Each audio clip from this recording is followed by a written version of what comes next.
একসময় তারা প্রচন্ড ক্ষমতাবান ছিলেন। তাদের কথায় অনেক কিছুই হতো। আওয়ামী লীগে তাদেরকে অত্যন্ত সমীহ করে চলা হতো। এমনকি বড় বড় নেতারাও তাদেরকে অনেক বেশি ভয় পেতেন। বিভিন্ন সময় তারা আওয়ামী লীগ নেতাদেরকেও হুমকি ধামকি দিতেন। কিন্তু এখন তারা ক্ষমতাহীন, নিষ্প্রভ, অনেকটা একা হয়ে গেছেন আওয়ামী লীগের রাজনীতিতে। এই ধরনের কিছু নেতা নতুন করে ক্ষমতাবান হওয়ার চেষ্টা করছেন বটে, কিন্তু তারা আবার ক্ষমতাবান হতে পারবেন কিনা এই নিয়ে আওয়ামী লীগের মধ্যে নানা রকম সন্দেহ রয়েছে।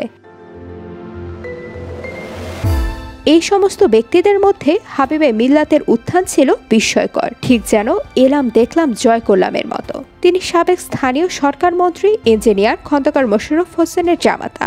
আওয়ামী লীগের রাজনীতিতে এই পারিবারিক পরিচয় ব্যবহার করে তিনি বিপুল ক্ষমতাবান হয়ে উঠেছিলেন। মন্ত্রী না হলেও তিনি মন্ত্রীদের চেয়ে ক্ষমতাবান ছিলেন এবং বিভিন্ন বিষয়ে তিনি নেতাদেরকে নির্দেশনা দিতেন। এমনকি সিরাজগঞ্জ অঞ্চলে আওয়ামী লীগের হেভিওয়েট নেতা মোহাম্মদ নাসিমকেও তিনি কোণঠাসা করে ফেলেছিলেন ক্ষমতার দাপট দেখিয়ে। সেই হাবিবে মিল্লাত এবার নির্বাচনে মনোনয়ন পাননি। তিনি এখন রাজনীতিতে অনেকটা একা হয়ে গেছেন।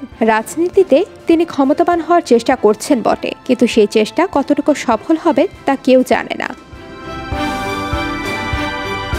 ইঞ্জিনিয়ার খন্দকার মোশাররফ হোসেন ছিলেন একসময় দুর্দান্ত ক্ষমতাবান নেতা। ফরিদপুর থেকে নির্বাচিত এই সাবেক সংসদ সদস্য প্রথম দফায় হয়েছিলেন প্রবাসী কল্যাণ মন্ত্রী। এরপর তিনি স্থানীয় সরকার মন্ত্রী হিসেবেও দায়িত্ব পালন করেন। আওয়ামী লীগের অন্যতম নীতি নির্ধারক মনে করা হতো তাকে, কিন্তু তৃতীয় মেয়াদে অর্থাৎ 2018 সালের নির্বাচনের পর তিনি মন্ত্রিত্ব হারান। এরপর তার বিভিন্ন ঘনিষ্ঠ ব্যক্তিদের বিপুল অর্থ পাচারের কাহিনী ফাঁস হতে থাকে। এরপর তিনি চলে যান বিদেশে। এখন তিনি সুইজারল্যান্ডে অবস্থান করছেন। গত নির্বাচনে তিনি আওয়ামী লীগের মনোনয়ন পাননি। সুইজারল্যান্ডে ক্ষমতাহীনভাবে নীরবে নিভৃতে জীবনযাপন করছেন। সাইফুজ্জামান চৌধুরী চট্টগ্রামের রাজনীতিতে একজন গুরুত্বপূর্ণ ফ্যাক্টর হিসেবে পরিচিত ছিলেন। তিনি গত মেয়াদে ভূমিমন্ত্রীর দায়িত্ব পালন করেন। তার আগে তিনি একই মন্ত্রণালয়ের প্রতিমন্ত্রী ছিলেন। মন্ত্রী হিসেবে তিনি যেমন প্রচন্ড ক্ষমতাবান ছিলেন, তেমনি প্রশংসিত হয়েছিলেন। তবে মন্ত্রিত্ব থেকে বিদায় নেওয়ার পর লন্ডনে তার বিপুল সদস্যদের তথ্য ফাঁস হয়। এখন তিনি রাজনীতিতে অনেকটা কোণঠাসা। এমনকি চট্টগ্রামের স্থানীয় পর্যায়েও তিনি অর্থ প্রতিমন্ত্রীর কাছে কোণঠাসা অবস্থায় আছেন।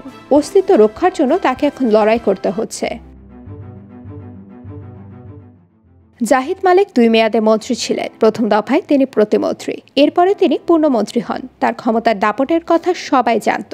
মন্ত্রী থাকা অবস্থায় তার বিরুদ্ধে বিভিন্ন ধরনের অভিযোগ উত্থাপিত হওয়ার পরও তিনি 5 বছর বহাল তবিয়তে মন্ত্রী ছিলেন। তবে মন্ত্রিত্ব চলে যাবার পর এখন তার নানা রকম অপকর্ম এবং দুর্নীতির ফিরিস্তি প্রকাশিত হচ্ছে।